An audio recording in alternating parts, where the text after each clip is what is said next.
اعوذ باللہ من الشیطان الرجیم بسم اللہ الرحمن الرحیم رب اشرح لی صدری ویسر لی امری واحلل عقدۃ من لسانی یفقہوا قولی واجعل لی وزیرا من اہلی یا رب زدنی علما یا رب زدنی علما یا رب زدنی علما۔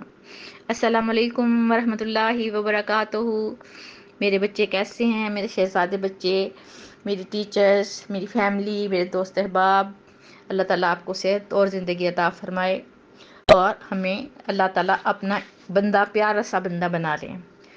ہم نے جو آتے ہیں اپنے لیسن کی طرف، ہم نے جو پچھلی آیات پڑھی ہیں، اللہ تعالیٰ نے ان میں فرمایا کہ اللہ تعالیٰ نے بہت سارے رسول بھیجے اور بعض کو بعض پر فوقیت دی، یا بعض کے درجے بلند کیے، یا بعض کو معجزات عطا کیے، یا بعض سے ہم کلام ہوئے اللہ، یعنی کہ لیکن اس کا مطلب نہیں ہے کہ کسی نبی کا درجہ کم ہے۔ اللہ تعالیٰ کے تمام نبی قابل احترام ہیں اور ہمارے لیے مشعل راہ ہیں۔ ہم آتے ہیں اپنے لیسن کی طرف۔ آج ہم پڑھیں گے آیت نمبر 254۔ یا ایھا الذین آمنو، اے وہ لوگو جو سب ایمان لائے ہو، انفقوا، خرچ کرو، مما رزقناکم، جو رزق ہم نے تمہیں عطا کیا ہے، من قبل ان یاتی یوم، اس سے پہلے کہ آ جائے وہ دن، لا بیع فیہ ولا خلۃ ولا شفاعت، سودے بازی نہ ہوگی اس میں، اور نہ کوئی دوستی اور نہ کوئی سفارش، والکافرون هم الظالمون، اور سب کفر کرنے والے ہی سب ظالم ہیں۔ اس سورۃ البقرہ میں اللہ تعالیٰ نے بہت سے احکامات نازل کیے۔ ان میں بعض اوقات انسان سمجھ بھی لیتا ہے اور مان بھی لیتا ہے، لیکن کچھ احکامات کی تعمیل انسان کو بوجھ اور ناگوار اور بھاری محسوس ہوتی ہے۔ وہ بھلا کون سے عمل ہوں گے؟ ان تمام اعمال میں خاص طور پر زیادہ دشوار ان کو جان اور مال کا خرچ کرنا ہوتا ہے، جو سب سے زیادہ مشکل کام ہے نا۔ انسان کو اپنی جان پیاری ہے اور اپنا مال پیارا ہے، اور یہ دونوں اللہ کی راہ میں خرچ کرنا، یعنی کہ جان دے دینا اور مال خرچ کرنا بہت مشکل کام ہے۔ اور احکام میں الہی خاص طور پر جو ہمیں اس صورت میں نظر آتے ہیں، یا وہ جان کے متعلق ہیں یا وہ مال کے متعلق ہیں، اور اکثر جان اور مال کے معاملات میں ہی انسان سے گناہ سرزد ہوتے ہیں، یعنی ان دونوں چیزوں کی محبت ہی گناہوں کی جڑ ہے۔ ایسے ہے نا؟ اسی لیے خاص طور پر پچھلی آیات میں قتال کا ذکر بھی ہوا، اور اللہ تعالیٰ نے قرض حسنہ کے بارے میں بھی فرمایا کہ اللہ تعالیٰ کو کون قرض حسنہ دے گا؟ یاد ہے نا آپ کو؟ جس کو اللہ تعالیٰ اس کے کئی گناہ کر کے واپس کریں گے۔ اس کے بعد جہاد کے لیے قصہ طالوت میں خاص طور پر بتایا کہ چونکہ عبادات اور معاملات میں مال خرچ کرنے کی تلقین کی گئی ہے، اور بار بار انفاق کے مال کو زیر موضوع لایا گیا ہے، یعنی کہ مال کے خرچ کرنے کو، اس کا مطلب تو یہی ہوا نا کہ عمل کا وقت صرف دنیا کی زندگی میں ہے۔ آخرت میں نہ تو عمل بیکتے ہیں، اور نہ کوئی آشنائی کام آتی ہے، اور نہ ہی کوئی سفارش سے چھڑا سکتا ہے، جب تک پکڑنے والا نہ چھوڑے، اور پکڑنے والے اللہ تعالیٰ کی ذات ہو، اور وہ بھی ہمیں برے اعمال پر، تو سوال ہی پیدا نہیں ہوتا کہ کوئی مدد ہمیں پہنچے۔ آخر میں اللہ سبحانہ وتعالیٰ فرماتے ہیں کہ کافروں نے ہدایت کا رستہ نہ اپنا کر اپنے اوپر ظلم کیا اور اپنی آخرت کو خراب کیا۔ اب کفر سے وہ لوگ ایسے ہو گئے کہ آخرت میں نہ کسی دوستی سے انہیں فائدہ پہنچے گا اور نہ ہی کوئی سفارش ان کے کام آ سکے گی۔ سورۃ البقرہ کی آیت نمبر 255 پڑھتے ہیں۔ آج ہم پڑھیں گے آیت الکرسی۔ ہم سب کو زبان یاد بھی ہے اور ہمیں اس کے فوائد کا بھی پتہ ہے، اور اللہ تعالیٰ یہ بڑی خوبصورت آیت ہے، اور اللہ تعالیٰ نے اس میں اپنی شان بڑے واضح طریقے سے بیان کی ہے۔ شروع کرتے ہیں۔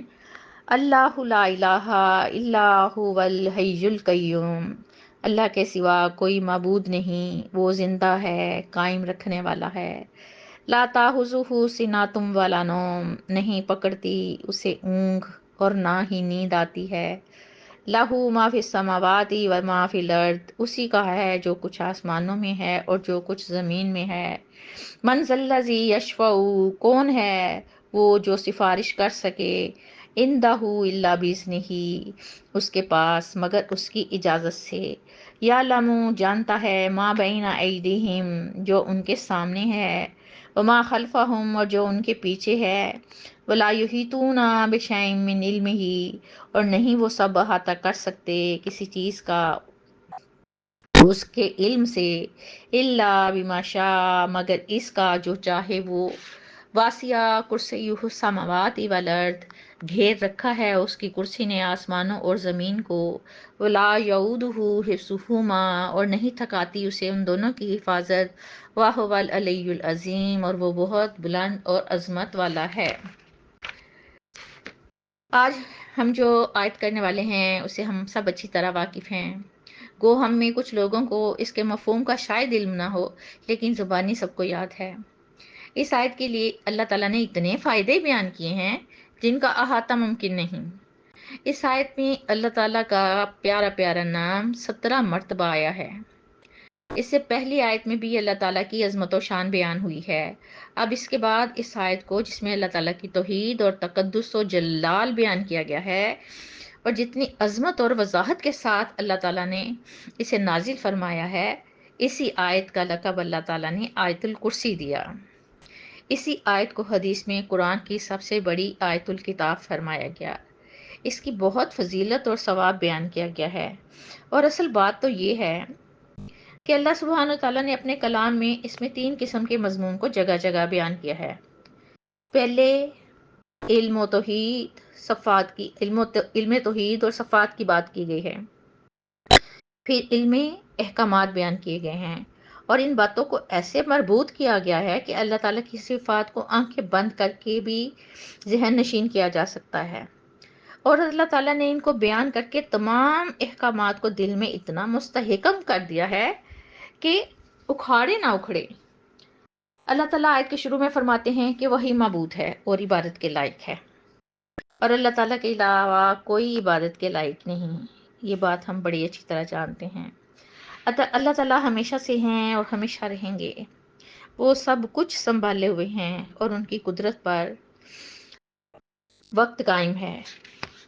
آپ غور کریں کہ 7 آسمان اور زمینوں کا وسیع نظام، اور اس نظام کے اندر لاکھوں نظام کام کر رہے ہیں۔ سورج اور چاند کا منظم انداز، صبح شام کی گردش، یعنی آپ گن نہیں سکتے۔ اگر ہم اپنے جسم پر ہی غور کر لیں تو اس کے اندر کے نظام، اور اگر غور کریں تو اللہ تعالیٰ کے سوا کوئی کارساز نظر آتا ہے ہمیں؟ بالکل بھی نہیں۔ اسی کی حکومت ہر وقت قائم ہے۔ اللہ تعالیٰ کو نیند یا اونگ نہیں آتی۔ اللہ تعالیٰ ہر وقت جاگتے ہیں، اور انہیں نیند یا آرام کرنے کی ضرورت نہیں ہوتی، کیونکہ اللہ سبحانہ وتعالیٰ اپنے کسی کام سے تھکتے ہی نہیں ہیں۔ اللہ تعالیٰ زمین و آسمان کے مالک ہیں۔ آسمان اور زمین میں جو کچھ بھی ہے وہ سب اللہ تعالیٰ کی ملکیت ہے۔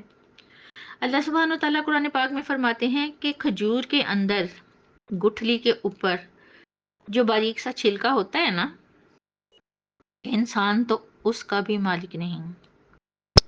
ہم اس لحاظ سے کتنے غریب ہیں کہ ہماری ملکیت اور ہمارے دائرے میں کچھ نہیں ہے، لیکن ہم تو خدائی کا دعویٰ کرنے سے بھی نہیں چوکتے۔ ہم تو فرعون بن جاتے ہیں۔ ہمیں کتنا غرور اور کتنا فخر ہوتا ہے ان چیزوں پر جو اللہ تعالیٰ نے ہمیں عطا فرمائی، چاہے وہ اولاد کی شکل میں ہیں، خوبصورتی کی شکل میں ہیں، گھر، گاڑی، بینک بیلنس یا شہرت۔ ہم سے یہ تو چیزیں ہضم ہی نہیں ہوتی۔ ہم بھول جاتے ہیں کہ یہ سب کچھ تو میرے خالق و مالک کی دین ہے۔ وہ اگر دے سکتا ہے تو وہ جب چاہے چھین بھی سکتا ہے۔ اللہ سبحانہ تعالیٰ کے حضور کوئی سفارش کا اختیار نہیں رکھتا۔ اللہ تعالیٰ کی اجازت کے بغیر کوئی ہماری شفاعت بھی نہیں کر سکتا۔ اللہ تعالیٰ کے علم میں ہر چیز ہے، چاہے وہ ماضی میں ہوئی یا مستقبل میں ہونے والی ہے۔ اللہ تعالیٰ اور اس کی قدرت کا احاطہ نہیں کر سکتا، کوئی بھی نہیں کر سکتا، کیونکہ اللہ تعالیٰ اپنے علم کی بنا پر ہر چیز کا احاطہ کیے ہوئے ہیں۔ ایک انسان کا علم بہت ہی محدود ہے، وہ اللہ تعالیٰ کے لامحدود علم کا کیسے احاطہ کر سکتا ہے، سوائے اس علم کے جو اللہ تعالیٰ خود اسے عطا کر دیں۔ اللہ تعالیٰ کی کرسی کی وسعت آسمانوں اور زمینوں پر محیط ہے، یعنی اللہ تعالیٰ کی قدرت کا دائرہ بہت وسیع ہے۔ اللہ تعالیٰ دونوں جہان کی حفاظت کرتے ہیں، اور انہیں اس حفاظت میں کوئی دشواری نہیں۔ آخر میں اللہ تعالیٰ کی بلندی اور عظمت کا ذکر ہے کہ وہ ہر چیز سے بلند اور بالا تر ہیں۔ اس کے پڑھنے کے بہت سے فائدے ہیں۔